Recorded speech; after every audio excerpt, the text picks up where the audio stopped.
So, magandang tanghali po. Welcome po ulit kay Mang Ben. Meron po tayo ngayong Corolla. 2 engine. At sabi na may-ari daw ay nalabas ang langis sa dipstick. So, ito ba ay indication na ng blue by? Hari po.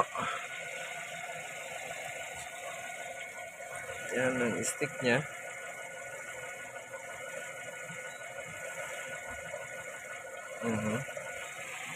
Tingnan natin kung ayan. May langis nga ho lumalabas. Para siyang tumatalsik-talsik na ayan, kitang-kita sa video. Meron nga po. So, check muna natin yung kaniyang mga breather, ano? Ayan, may talsik siya. So, ang kanyang breather ito. Tapos ito naman po yung sa PCB. So, yan po muna ang checkin natin.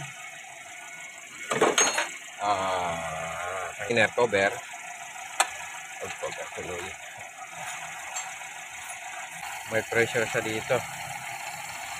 So, ayan po. May langis nga siya dyan. So, malamang dito po may problema. Ayan, checkin po natin, are. Ayun, wala nga pong reaction. So, dapat nito mayroon hong vacuum. Kasi ito po maghihigop ng sobrang pressure sa loob. Ngayon, wala siyang pressure. Wala, barado. So, baka malamang ito lamang po problema. Yun, ito po muna natin gagawin. Checkin natin, baka barado yung hose niya, ano? Para makita natin yung langis na dyan. Ayan, oh, tumatalsik talaga siya. So, ayan. Tanggal mo na rin. Tingnan natin yung hose kung bakit ayaw gumana. Poy, batanggal nga ako yung hose. Ayan, puno na puno ng langis yung kanyang carburetor. So, checkin natin yung hose niya. Ayun, parado nga. So, ayan po. Yan po ang salarin. Ayan, oh. Yan yung dumi. Yan po yung carbon. Ayan po yung carbon na bumabara dyan. So, yan. Kaya po yan nagkakaroon ng pressure. Gawa ho noon. So, yung pag nalinis mo natin yan, ayos na po yan. Up, patay muna natin para papasok kasi yan sa loob eh. So, yun. Tatanggalin mo natin yan. Barado na nga.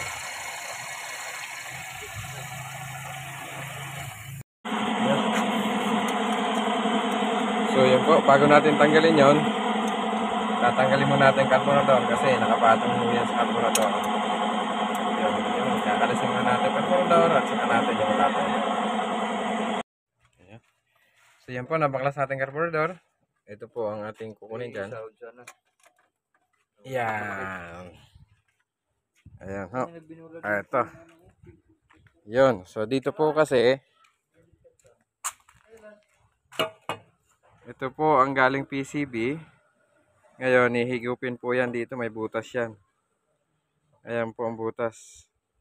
Siya pong hihigup nung yung pressure na galing sa piston. Pupunta pa po yan dito. Hihigupin niya. Ito po kasi sa intake. So, kaya po siya nagpe-pressure doon. Ito nga po, barado na. Yan. So, yan lamang po ang ating lilinisin. Susungkutin lang ho ng kawad yan. Ayos na ho yan. So, yan po. Susungkutin lang natin ito ng kawad. Para maalis yung mga bara. Yan. Yan po kasi yung langis na tumigas. Kaya po nagbabara dyan.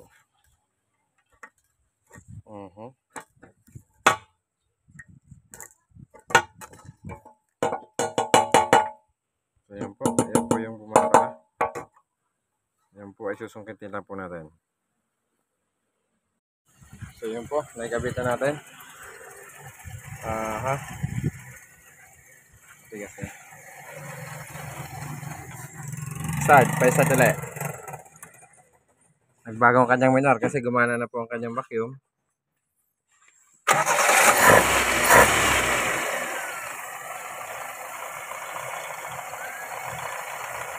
Yan, okay na po.